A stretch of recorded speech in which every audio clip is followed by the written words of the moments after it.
24 साल बाद ओडिशा को अपना नया सीएम मिल गया है। बीजेपी ने नवीन पटनायक के छत्र राज को खत्म करके ओडिशा में अपनी सरकार बना ली है। मोहन चरण मांझी ओडिशा के नए मुख्यमंत्री बन गए हैं। उनके साथ 2 डिप्टी सीएम भी बनाए गए।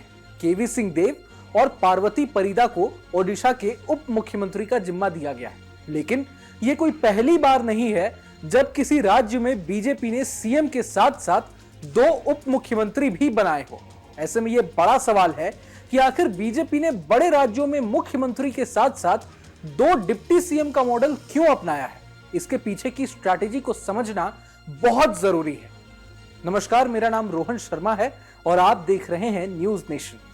इस वक्त देश के 9 राज्यों उत्तर प्रदेश, बिहार, छत्तीसगढ़, मध्य प्रदेश, महाराष्ट्र, मेघालय, नागालैंड, ओडिशा और राजस्थान में 2-2 डिप्टी सीएम हैं।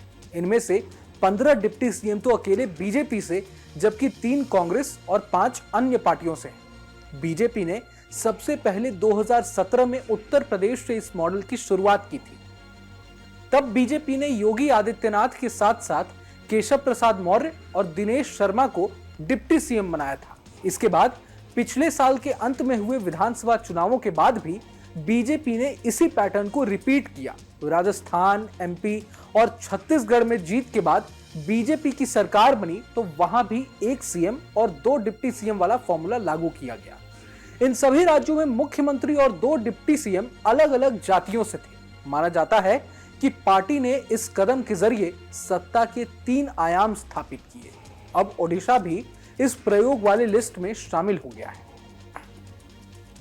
उप मुख्यमंत्रियों की नियुक्ति के कारण अलग अलग राज्यों में अलग अलग हो सकते हैं। गठबंधन सरकार में ये सहयोगियों को राजनीतिक महत्व देने के लिए हो सकता है, जबकि कुछ राज्यों में नेतृत्व संकट को हल करने के लिए और राज्य के जाति समीकरणों को संतुलित करने के लिए भी हो सकता है। डिप्टी सीएम का पद राजनीतिक रूप से महत्वपूर्ण है, क्योंकि गठबंधन सरकार में यह पार्टी के राजनीतिक वजन को भी दर्शाता है। यह घोषित करने जैसा है कि जिस नेता को डिप्टी सीएम नियुक्त किया गया है वो सरकार में नंबर 2 है।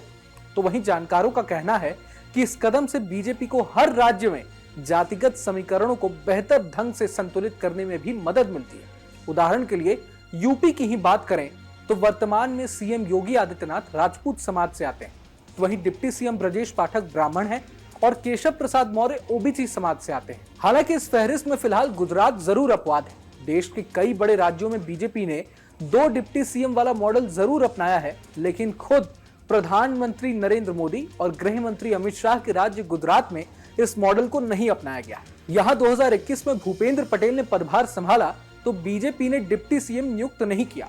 शायद इसके पीछे की एक वजह यह भी हो सकती है कि गुजरात पीएम नरेंद्र मोदी और गृह मंत्री अमित शाह का गृह राज्य है, इसलिए गुजरात के लोगों में बीजेपी के प्रति विश्वसनीयता ज्यादा है। अब आपके मन में यह भी सवाल उठ रहे होंगे कि हमारे देश में डिप्टी सीएम के पास कितनी पावर होती है। दरअसल उप मुख्यमंत्री का सरकार में कोई विशेष पद नहीं होता और उसका दर्जा कैबिनेट मंत्री के बराबर होता है। मुख्यमंत्री के पास तो यह भी अधिकार होता है कि राजनीतिक समीकरण बदलने पर वो डिप्टी सीएम को भी हटा सकता है या उन्हें बदल सकता है। अब तक के इतिहास में सबसे ज्यादा डिप्टी सीएम बनाने का रिकॉर्ड जगन मोहन रेड्डी सरकार ने बनाया था। 2019 में जब जगन मोहन रेड्डी ने आंध्र प्रदेश की सत्ता संभाली थी तो उनके पास रिकॉर्ड 5 उप मुख्यमंत्री थे। 2019 में कर्नाटक में भी बीजेपी सरकार ने 3 उप मुख्यमंत्री बनाए थे। वहीं जानकारी के लिए बता दें कि देश के पहले डिप्टी सीएम अनुग्रह नारायण सिन्हा को माना जाता है।